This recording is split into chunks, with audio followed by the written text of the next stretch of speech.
And this Sunday, a program that I think you're going to find disturbing, thought-provoking, and I hope you have a lot of questions after the program airs about how justice might be conducted in this country over an issue that many feel can be a civil issue, let's call it, and there's more involved than that.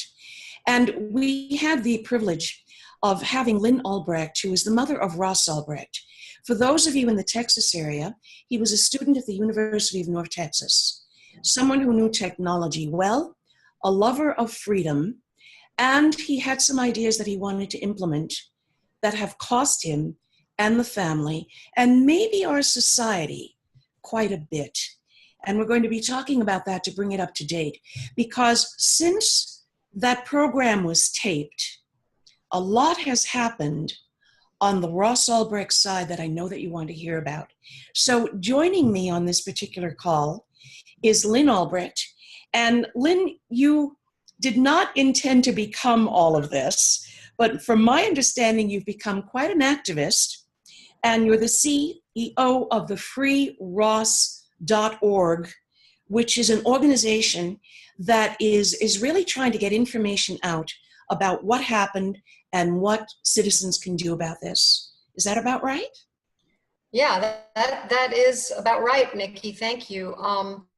You know, you become an activist when you see up close and personal how the government operates. I was not a big fan of big government before, but I was shocked. I was shocked at the trial. I'm shocked at the corruption in the investigation that wasn't allowed to be known to the jury. I've been shocked at many things, and I'm very concerned about the precedents that are being set here. And I feel like there's been a lot of distractions with the sensationalism of the case that really cloud what really matters here. And Lyn, I want to go into that a little bit more. We have someone else on the call I'd like to introduce, and that's Terry Brock. Terry Brock is an international marketing consultant. And as it relates to Ross Ulbricht and the appeal and what happened in this particular case, Terry, my understanding is that you were the host, the moderator, you helped get off the ground a free Rossathon. Is that accurate? Yes, that's correct. It was held over Google Hangouts and sent it out to people around the world. We had 14,000 people joining us. And we were able to raise over $50,000 that went 100% to the defense fund of Ross Ulbricht and make a positive difference. I think that says there's a lot of people that feel strongly about this case, and I was just honored to be able to work with Lyn on that, and together we did it for 8 hours on video. That was pretty good right there. That's amazing just in itself. Now, my curiosity here is you became involved in this because I understand that you're a real lover of freedom, very much into civil liberties. Tell us a little bit more about why you got involved in this and you spent so much time and energy making sure that this message got to so many people. Well, I do feel very strongly about it because I feel that people should be free to live their lives the way they want, as long as they're not harming someone else. And I see in the situation with Ross Ulbricht, here's a person, he's wonderfully kind. Everyone who has known him and interviewed throughout his life has said, Ross is a wonderful guy. He's very kind. I've seen that myself, having met Ross and spent time with him.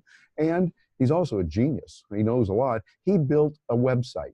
And because he built a website that some people didn't care for, they have not only charged him with a terrible crime, and they have also sentenced him now to 2 life sentences with no chance of parole, and an additional 40 years, and an additional over $300 million fine.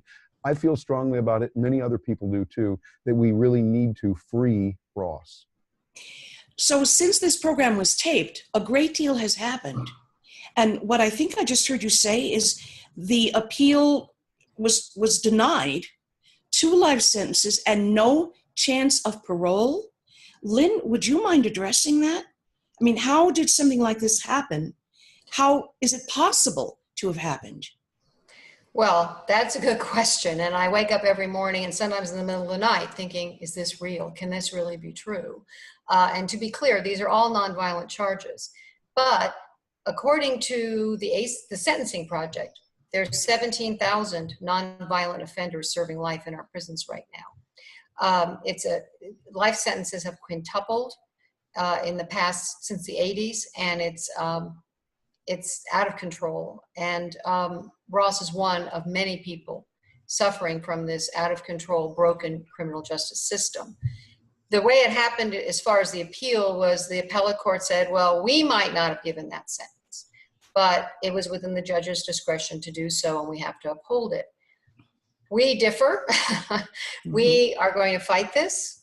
The next step is to appeal the appeals, so to speak, and to file a petition for a rehearing in the Second Circuit saying, okay, we got your message, but listen, we want to make these points and have you consider rehearing this. Please give it another thought, because, you know, of all the reasons that a sentence this barbaric, it should not be happening. However, I've been told the Second Circuit rarely rehears anything.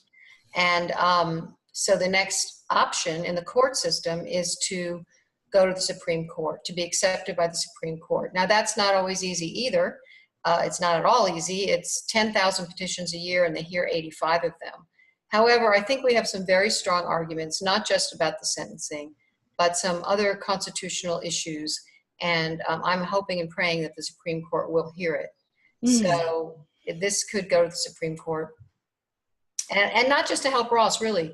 I hope and pray it does, not only for him, but for everyone who will be impacted by the decision. Given the situation, and you know, Lyn, as a mother, I feel for you. I feel for the entire family. I mean, this is something that affects your life, your heart, yours and your family and friends, obviously, as well as Ross. And from an objective perspective, if there was anything that you could tell the American public, the people who are watching this particular program, what do they need to know in terms of what can they do to assure that justice is done in any case, not just this one? How can you help them? Well, of course, we always need help, and you can go to freeross.org and help us push back on the drug war, which is really devastating and not stopping anyone from using drugs as far as I can see. It's causing untold suffering. I know the people in the prisons. I've gotten to know them, and I see the children who are devastated by this. These are nonviolent people. So helping us, and also, you know, going to your representatives. I know it's slow going in changing law, but I intend to be focusing on that as well. I also think that taking away parole, and it was removed in 1987 from the federal system, so that anyone who has a federal sentence has no chance of parole. This gives someone saying that it's the same person, that Ross is the same person when he's 29 and arrested as he'll be when he's 59. I mean, it's crazy, and it's so wrong, especially for nonviolent offenders, and doesn't give people a chance for restitution, recidivism, any of that. There's many things very un-American about what's going on in our criminal justice system and in our laws. And so, you know, of course, I'm focusing on our efforts, and we always need help. But I'd say spread the word, become more aware, support organizations that are fighting in Washington, and, you know, help us. And, you know, I have a big mouth, and, you know, just keep making people aware of what's going on, because I think a lot of people aren't. Thank you very much for that. And Terry, from a very objective freedom, civil liberties, what might you add to that? What can the American public do to assure that justice, in any case, not just Ross's, with all due respect, but in any case, make sure that these things do not happen again? Yeah, I think that's very important. And Lyn, you and I have talked about this a lot. This is about Ross, but it's much, much bigger than Ross. This is about the liberty and freedom we have as individuals, as people, to do what we want, and even more so, to make sure that just because someone transports something that we don't have the CEO of, for instance, FedEx, guilty of something that someone might send through FedEx. I don't want to get into all the details of it, but this issue is much larger than Ross alone, although we definitely want to see Ross freed on this. And I would say the key would be get active, pay attention. If you're watching this and wondering, I haven't heard about this, get to know it. Do some searches on the Silk Road, do some searches on Ross Ulbricht, and find out what has happened. And think about it. We want a peaceful solution, whatever it is. And people that are violent do need to be treated. But if someone is nonviolent, we have to step back and think, wait a minute, is this the right thing to do? And the majority of Americans, the vast majority of Americans would say, this is not right. When they look at it, really see the full picture and hear what's going on. So that's what I would say to those of you that are watching this. Do some research. Think about the morality of helping people who have been sentenced with an unjust sentence. We see that happen all the time. And do what you can, writing to those representatives that are at the local, state, and at the federal level that can make a difference on this. And getting over to freeross.org. That's FREEROSS.org. freeross.org. See what's going on, see the site, and find out for yourself what you can do about that. Okay. Thank you both for your insight. Lyn? Thank you, Niki. Blessings. Thank you. Thank you. All right. See you, everybody. Appreciate it.